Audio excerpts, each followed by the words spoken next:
Today I'm going to install a double din Carplay radio on my 1994 Nissan Hardbody. I went with the Atoto F7WE, which I got for about $135 and it includes a backup camera, so that's pretty cheap. So first there's a screw here and a screw here, so we have to remove those two screws. Those are Phillip heads. Okay, and I read online that the brackets on this radio should fit the double din radio, and then just basically take one out, put the brackets and replace it. Then you have to carefully use a pry tool. There we go. All right, so popped out there. I'm gonna remove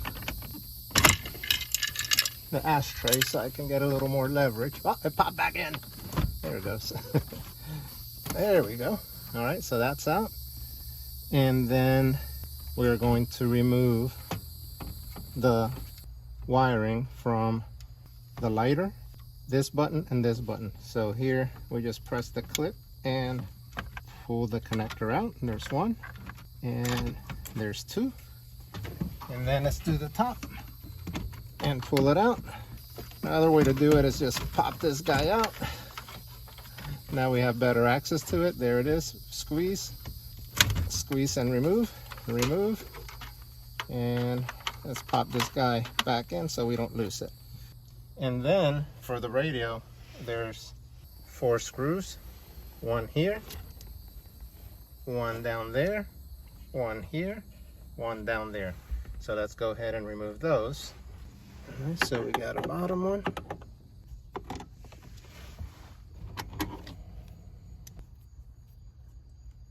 And the radio should pull right out.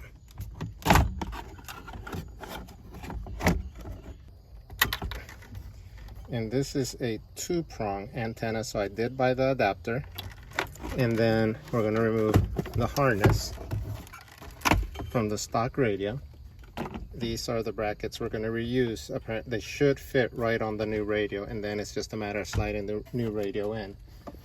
Now I did buy an adapter for the wiring harness, and it cost me about $7 on Amazon. I'll put the link below, as well as I mentioned the adapter for a conventional antenna connection.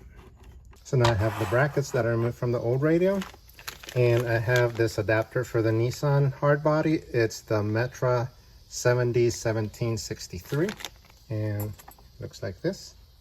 And I have my antenna adapter from the 2-pin to the conventional. This is the radio that I'm going to put in, the new head unit.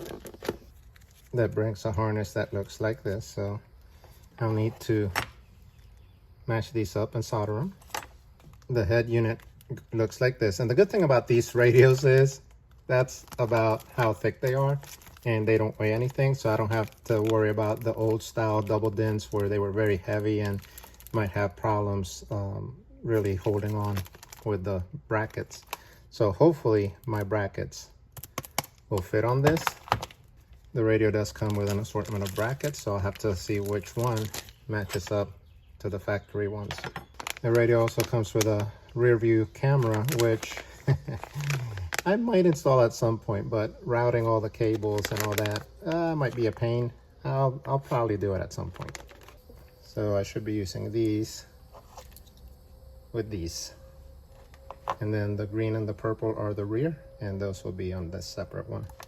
Instead of using my soldering iron, which is, it'll come out great, but very time consuming, I'm gonna try these things. So these connectors, you're supposed to be able to put them in or put them on, and then you heat it up and that melts the wires together. We'll see. So I ended up just soldering most of them. It was actually quicker. But these things actually work pretty well. I did a few of these like this. If you don't have a soldering iron or you don't have a solder, this is like a good option. But let's go ahead and install it. I put the brackets in. They more or less fit exactly. Well, you can't say more or less exactly. They fit just about exactly. You can see the holes are a little off. We'll see how it lands in the actual dash. Well, it got dark on me, but you can see there the adapter hooks right up to the original harness. Let's put the radio in and see how it fits. All right, sorry about the lighting, but it is dark outside, but it slipped right in. So the screws actually aren't right in. I didn't have to force them or anything like that. Don't worry, I'll show how it came out in the morning again. But let's make sure that it actually works.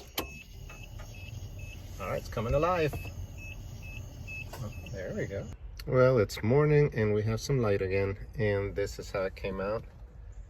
It actually fits perfect. So the cool thing, no modifications, using the original brackets, a $7 adapter for the stock harness, and an adapter for the antenna, and it looks really good. I mean, it looks like it came with the factory. Of course, it's not ideal to have this way down here, but it is what it is.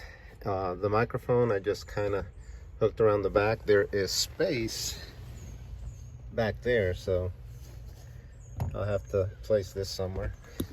And then the data SUV I just have hanging out the other side.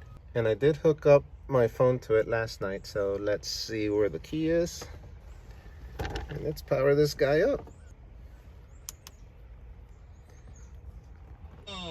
She let out a yell that would curl your hair. So that's the radio. She had found the spirit there. And the women started dancing and the deacon started chanting.